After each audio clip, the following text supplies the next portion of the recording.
Selamat pagi, selamat siang, dan selamat sore pada penonton sekalian. Perkenalkan, kami mahasiswa Universitas Dinamika program studi S1 Manajemen. Di sini kami dari kelompok 3 yang beranggotakan Estur Novia, Alicia, dan Dian Aprilia. Nah, kami akan mempresentasikan materi pertemuan ke-8 dari bab 5 yang berjudul Preparing the Next Generation of Family Manager and Leaders yang diambil dari buku Strategic Planning for the Family Business yang dikarang oleh Randall S. Carlock dan John L. Ward.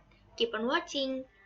Bab 5. Mempersiapkan pemimpin dan manajer keluarga untuk generasi berikutnya.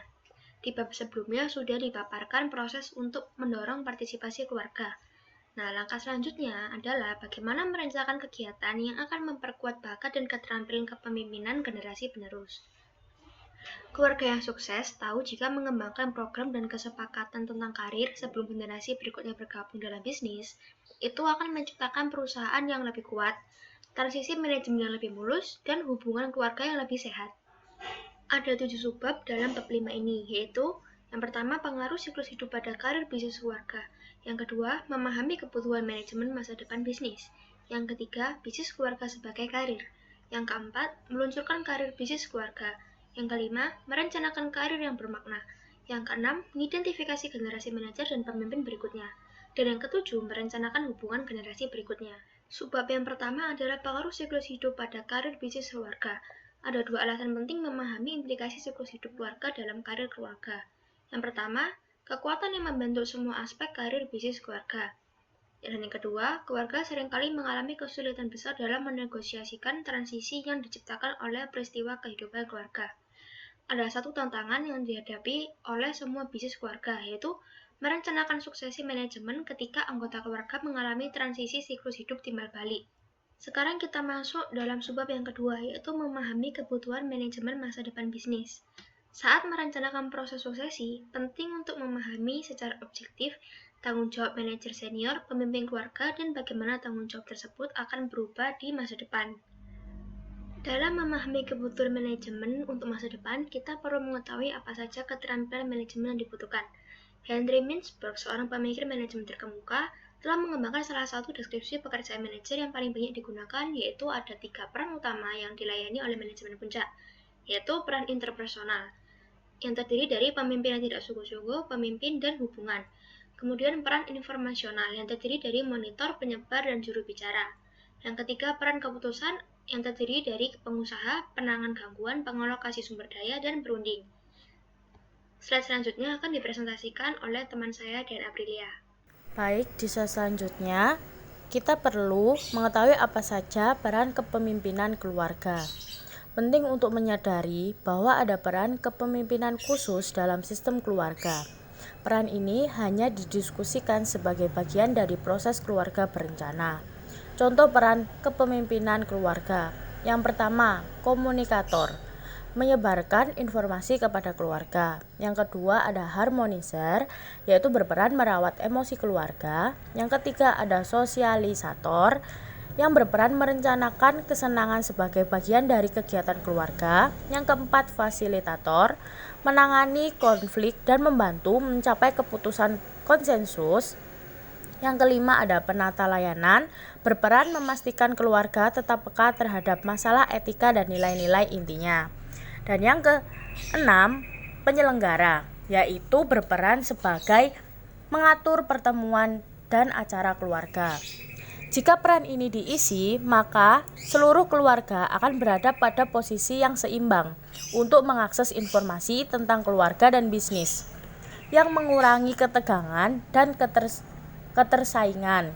Juga mempertahankan anggota keluarga yang tidak terlihat dalam bisnis akan mendorong mereka untuk memberikan kontribusi pada bisnis di masa depan.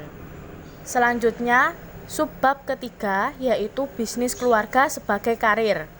Karir bisnis keluarga memberikan serangkaian peluang, penghargaan, dan tantangan khusus. It starts young. Bisnis yang dikelola dengan baik dan keluarga yang sehat memang memiliki banyak sifat positif dan konklusif, yaitu yang pertama, Mereka membuat keputusan dengan konsensus. Kedua, mereka menjadi lebih lancar dengan menggunakan kerja tim yang dibangun di atas kepercayaan. Yang ketiga, mereka bisa mengatasi perubahan dengan bekerja bersama untuk mengidentifikasi tujuan baru dan mengarahkan kembali energi dan sumber daya mereka. Perjanjian kerja keluarga yang pertama terletak pada jantung hubungan bisnis keluarga yang sukses. Kedua, jika ada perubahan aturan, orang lain harus tahu perubahannya dan penyebabnya. Yang ketiga, pengkhianatan dapat merusak kepercayaan. Yang keempat, adanya perjanjian kerja keluarga berupa kontrak tertulis yang telah disepakati bersama. Maksud dari terletak pada jantung hubungan bisnis keluarga yang sukses itu sama pentingnya dengan kontrak tertulis dan persyaratannya harus ditangani dengan cara yang sama. Jika aturan berubah, setiap orang perlu diberitahu apa aturan baru itu serta mengapa aturan lama diubah. Mereka juga harus memahami apa arti peraturan baru bagi mereka dan keadaan individu mereka. Kejutan atau pengkhianatan dalam hal ini dapat merusak kepercayaan pada seluruh perusahaan keluarga. Di dalam hubungan bisnis, sangat pentingnya ada perjanjian kerja, biasanya berupa kontrak tertulis dan semua persyaratan harus ditangani dengan cara yang sama. Dari adanya perjanjian bisnis ini, agar membuat munculnya kepercayaan dari sebuah keluarga untuk perusahaan, agar tidak terhindar dari pengkhianatan yang akan merusak kepercayaan tersebut.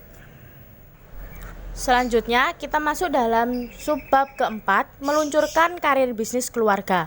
Tahap pertama memasuki perusahaan harus berupa masa percobaan atau pengujian.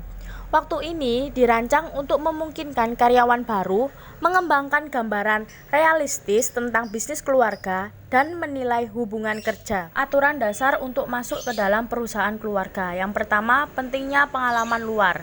Pengalaman kerja di luar bisnis keluarga memiliki keuntungan baik bagi bisnis maupun individu. Mendapatkan pengalaman di luar bisnis adalah salah satu rekomendasi terkuat yang dapat dibuat untuk penerus. Yang kedua, ada dimulai dengan pekerjaan yang benar. Setelah keturunannya kembali ke bisnis, mereka akan membutuhkan posisi pelatihan yang sesuai. Yang ketiga, mengembangkan banyak hubungan mentoring. Mentoring telah lama direkomendasikan bagi para eksekutif yang bercita-cita untuk menduduki posisi senior di perusahaan publik besar. Melalui hubungan mentoring ini, karyawan keluarga akan belajar bagaimana mengatur orang dan waktu serta mendapatkan prinsip bisnis yang berharga. Merencanakan pengembangan pribadi. Program pengembangan pribadi dan karir yang disusun dengan baik memberikan pengalaman dan tes yang diperlukan untuk membantu setiap orang mengembangkan pemahaman yang realistis tentang potensi manajemen masing-masing anggota keluarga. Rencana seperti ini mendorong pencapaian dan mempersiapkan penerus untuk kepemimpinan sehingga memperlancar peralihan kekuasaan dari satu generasi ke generasi berikutnya. Selanjutnya akan diteruskan oleh teman saya, Esther. Silahkan. Dalam subbab kelima, menjelaskan tentang merencanakan karir yang bermakna. Garis waktu pengembangan karir menunjukkan bahwa setelah sosialisasi keluarga dalam nilai-nilai bisnis, penerus biasanya menghabiskan 10 tahun ke depan untuk kuliah dan mendapatkan pengalaman kerja di luar saat mereka mengembangkan kemampuan pribadi dan kepercayaan diri. Memberi penerus umpan balik yang mereka butuhkan. Pada akhirnya, setiap individu harus bertanggung jawab atas karir dan perkembangan pribadi mereka. Para penerus seringkali ditantang oleh ketidakmampuan mereka untuk mendapatkan umpan balik yang berarti tentang persiapan dan kinerja pekerjaan mereka dalam bisnis keluarga. Selalu sulit bagi penerus untuk mendapatkan umpan balik yang objektif dari anggota keluarga dan karyawan non-keluarga yang enggan untuk berterus terang. Prosesnya dimulai dengan penerus menyelesaikan penilaian diri menggunakan formulir penilaian. Setelah menyelesaikan fase ini, penerus meminta 3 atau 4 kolega atau supervisor terpercaya lainnya untuk menggunakan formulir penilaian guna melaporkan pengamatan mereka terhadap kinerja penerus dan kapabilitas manajerial. Setelah menerima umpan balik, penerus kemudian dapat meninjau tanggapan. membuat perbandingan, dan mengeksplorasi perbedaan yang signifikan antara penilaian dirinya dan tanggapan manajer lain. Meninjau formulir umpan balik dengan seorang mentor adalah aktivitas yang berguna untuk sepenuhnya memahami tanggapan dan mengidentifikasi tindakan pengembangan pribadi. Selanjutnya, subbab ke-6 yaitu mengidentifikasi generasi manajer dan pemimpin berikutnya. Di luar kriteria kinerja pekerjaan tertentu, beberapa perilaku atau karakteristik lain menentukan potensi individu untuk peran manajemen senior atau kepemimpinan. Perilaku ini terkait dengan gaya dan praktik manajemen yang mungkin diabaikan dalam diskusi tentang kinerja penerus karena tidak dapat diukur atau selalu terkait langsung dengan tugas pekerjaan. Terdapat 7 karakteristik yang sangat mempengaruhi keputusan tentang siapa yang pada akhirnya mengambil peran kepemimpinan. Yang pertama, hati nurani. Hal ini menunjukkan peran etis dalam berurusan dengan keluarga dan bisnis. Yang kedua, kredibilitas. Menghormati keluarga dan bisnis berdasarkan prestasi kerja, dan gaya hidup. Yang ketiga, pembinaan. Kemampuan untuk mengajar dan mengembangkan keterampilan dan bakat orang lain. Yang keempat, kemampuan. Bakat intelektual dan emosional untuk pertumbuhan masa depan sebagai manajer dan pemimpin. Yang kelima, komitmen. Keputusan pribadi untuk mendukung keputusan keluarga dan bisnis. Yang keenam, kompetensi. Kemampuan teknis atau keterampilan yang dibutuhkan untuk mengelola bisnis. Dan yang terakhir adalah komunikasi. Kemampuan untuk memiliki hubungan yang bermakna berdasarkan berbagai informasi. Yang terakhir, subbab ke-7 yaitu merencanakan hubungan generasi berikutnya. Salah satu tanggung jawab terpenting keluarga senior dan manajemen dalam proses suksesi adalah menciptakan struktur yang mendukung hubungan positif dengan dan di antara generasi berikutnya.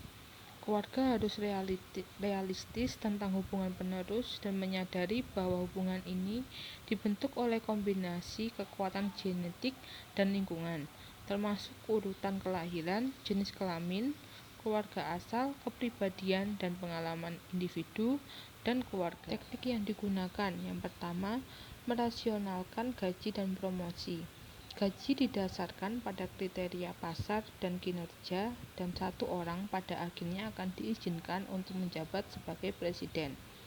Pendekatan ini mengutamakan bisnis. Meskipun jadwal gaji yang kompetitif mendorong kinerja, hal itu juga dapat menimbulkan konflik keluarga. Yang kedua, tetapkan posisi berdasarkan kebutuhan bisnis. Masing-masing anggota keluarga juga harus memiliki area atau proyeknya sendiri di dalam perusahaan, mulai dari proyek khusus hingga mengelola divisi penuh. Jika mereka bekerja dengan baik dan diberi penghargaan atas usahanya, mereka akan merasa bahwa mereka memberikan kontribusi yang berharga pada bisnis. Yang ketiga, perkuat ketentuan kerja dalam keluarga atau kode etik. Kode etik ini merupakan kesepakatan di antara anggota keluarga untuk bertindak dengan cara yang kondusif dan mendukung hubungan yang sehat dan bisnis yang sehat.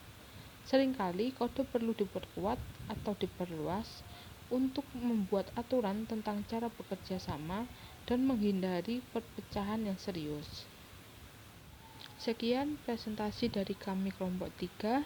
Jangan lupa like, comment, dan subscribe. See you on the next video.